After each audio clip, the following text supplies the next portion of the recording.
Hey, Hardin County, it's Michelle Labus, and I want to give you an update on the commissioners' meetings for the last half of April. So there are still more resignations happening at JFS. Of course, we know that they're in financial straits with supporting I think they said they had 28 students or kids in custody that the commissioners are having to pay out of the general fund for that until their funds come in. But still a lot of resignation. So I don't know if that has to do with the money or if they're just continuing to have turnover there. These are names I haven't seen before. Sometimes you'll see somebody hired in and then they kind of leave quickly, but these are kind of new names. And there's a lot of Title 4-E agreements that are happening that the commissioners are signing. Of course, there's no information on those given at the commissioners meetings. April 17th is where they paid $5,000 of earnest money to the Kenton City Schools for the real estate purchase for the Kenton School parcel there. Oh, it's their admin building, which if you haven't heard, the commissioners purchased the admin building just north of downtown there with the clerk of courts money. So supposedly the clerk of courts is going to go there. Maybe the BMV is moving over there. I'm not entirely sure. I don't know what the status is with the building. I thought the commissioners owned the building out there on 309. So I'm not sure if it's not working out there or what, but the clerk of courts runs or does the title work for the BMV, and so it would be closer to the courthouse and that kind of thing. But supposedly they're the ones driving this purchase, although the clerk of court says that it's the commissioners driving the purpose, so we're not real sure. But that's when they gave the $5,000 for that. They're doing a bid opening for the bridge replacement project on 190. They're also, with the downtown, there's the retaining wall by the annex building, which is the commissioners, and so they have people come in and talk about changing that so it's more historical and closing the gap. You know that there's a sidewalk and a gap, and the snow and all this stuff gets down in there and makes a big mess down in the parking garage, and so closing that up. And then this says that they're looking at tree placement plans for over there. April 22nd.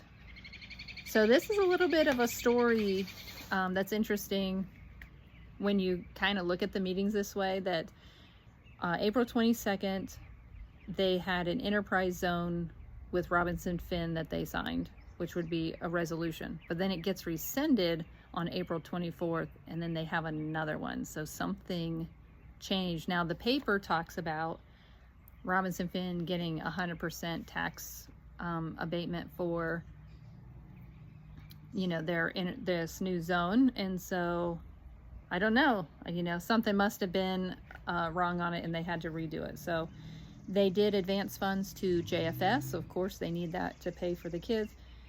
The BMV lease from 2025 to 2027. So that's where I thought we owned the building out there, but maybe it is on a lease, and getting out from underneath that lease may be a good thing. Maybe the owners want to use it for something else. So these are all things that would be nice to know as a community. It would clear up questions. But they did, so they awarded the bid to the 190 bridge project on the 22nd, and they have a Ohio Department of Youth Services juvenile court grant agreement. So I'm not sure what that is. And how it works is they pass these items around and they just sign them. They sometimes they say what they are, and they'll, you know, call out the vote for them. They'll say, but never discussions on them. None of that. Ty Matthew came in that day. He talks about the House Bill 28 elimination of the replacement levy, and so that's where before you used to do a replacement, and you know, where you go from, you know, half mil levy to a 1 mil levy, and you didn't have to really disclose that, and so they're making that more transparent. This is where they talked about the coroner being appointed instead of elected, and somebody had brought up that the coroner's the one who does the autopsies, and that, you know, fraud can happen, and so really having an elected coroner and knowing who that is and that they're a vetted person is kind of important as a community. This is where they talked about the library funds and how that was. We're still kind of waiting to hear how the library thing worked out.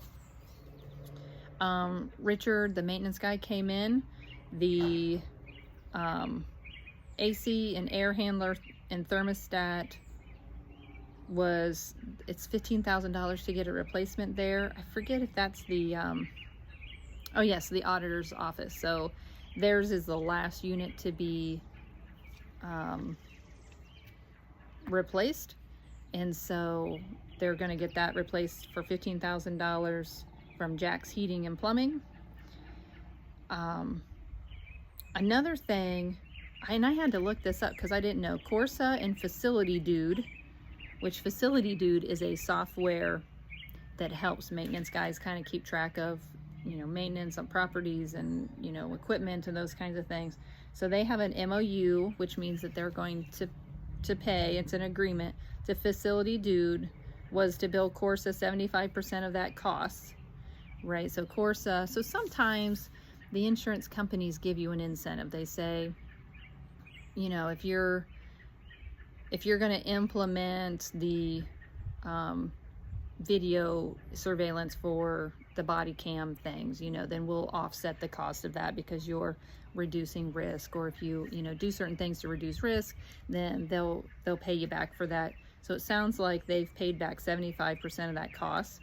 If they were going to renew with Facility Dude, they're no longer going to pay for that. So because of course is the property insurance. Corsa will reimburse us back the $3,600.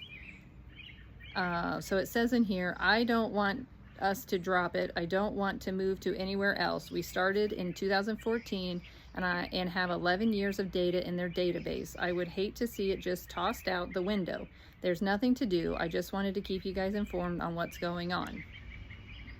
Now it doesn't say who's actually talking on that, but you know, it's obvious that they're not, you know, looking at options. I mean, it's like, this is what we've done, and the idea that you can't move data over to a different platform is kind of absurd, you know, so we're just gonna carry all that cost because it's what we've always done.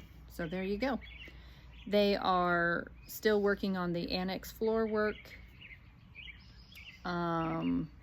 Yeah, so Richard does they are doing a lot of maintenance around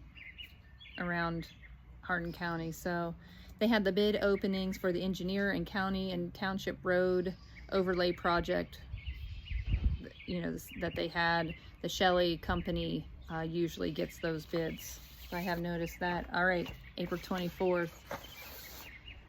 And there's a lot more stuff on here if you guys want to go, but I just highlighted the interesting things. So again, April 24th, they rescinded the enterprise zone with Robinson Finn. It says up here, Commissioner Stryker attended WARPO on Wednesday. No information. Commissioner Rush attended the Health Board meeting Tuesday and the LEPC meeting and HHWP meeting on Wednesday. No updates, no talking about it. So theoretically, none of the other commissioners know what happened in those meetings because he didn't relay any of that information to them. I mean, that's what I would assume. Keith Severance came in. He said there was no spills since the last meeting. They are looking, he went to a training, they got new drone information, and they're looking at, you know, getting drones and what that would look like. He said we are also looking at our hazmat plan and putting it in for a no change because we're in a good place for our plan for this year, which is good. They had this big drill out at Drez, and so they talk about that, and it was a good success. So there's something, let's see.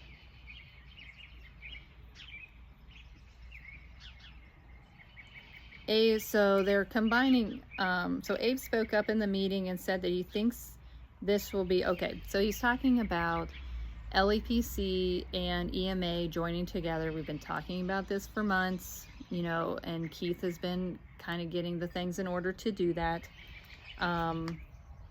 You know, so this is kind of old news, and I thought that they were all on board, but then it says, Stryker, we could call in other 87 counties that are this way. So I think we are the last county in Ohio to have these two entities separated, and so we're just kind of waiting for that to be done. They are going to have a little extra money for their EPMG grant, which when Trump froze all the grant money, some of their grants got froze, and so they weren't sure, but it does look like they came through and it's going to be okay. They had Records Commission.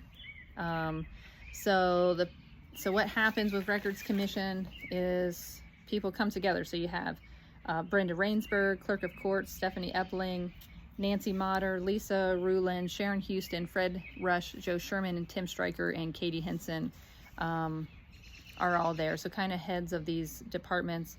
And then you bring in your record retention and people sign off on it. It's really interesting, you know, because they'll send around different packets. So like it's just a form. So it's a form and you write on there, hey, I'm getting rid of, you know, Susie's HR files from 30 years ago, right? And then I'm getting rid of Tim's, you know, things, and you have these things, but you're not actually looking at the files.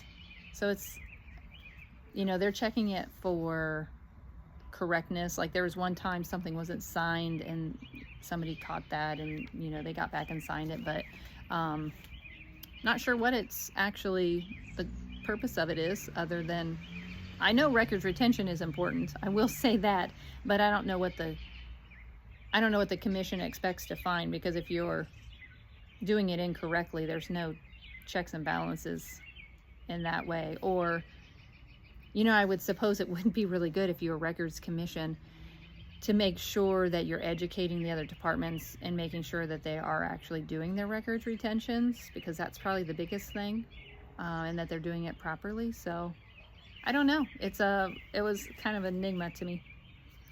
They also had the CDBG Village of Ada Northwest Quadrant Sidewalk Project. So Ada is doing a sidewalk project where, you know, they work with the citizens. I think the citizens pay for a portion of their sidewalk, but they get a grant to offset the cost, right? So they offset the whole project cost, but then you're still assessing each house that cost. So, but it really ends up making your neighborhoods very nice. And of course it helps with maintenance of your roads, because you get storm drains, you get curbs, which help keep the roads in and looking nice. And so anyway, so that's what they're doing. Ty Sherman came in for Goshen County, asked for their resolution for the no solar, no wind. They have since completed that hearing, and now they're closed, which I think they got wind that the wind people were coming, and of course they were like, oh, no, we don't want it, and so they shut that down. So good for them. And Sharon Huston came in and, no surprise, had an executive session, which I do think later they talk about a retention, or I think it's in here, a retention plan for Sharon type thing. So April 29th, more release of funds for JFS.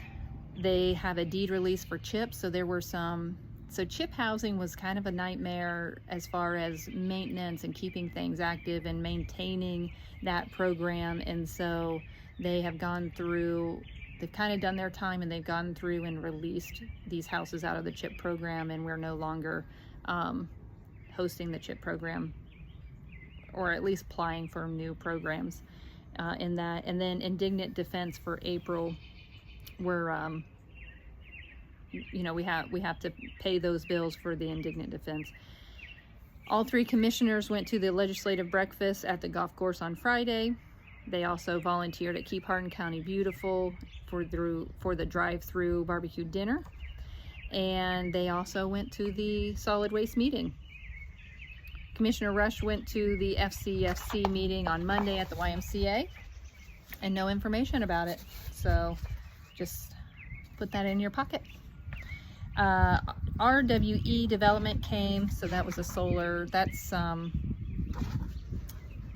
yeah, it's just, they're giving a solar construction update. Invenergy came, gave an update. If you want to read those, they're in the meeting notes. But that's all for April. I'm going to do a video on May to get us all caught up, and then we'll see what happens this next month. Okay.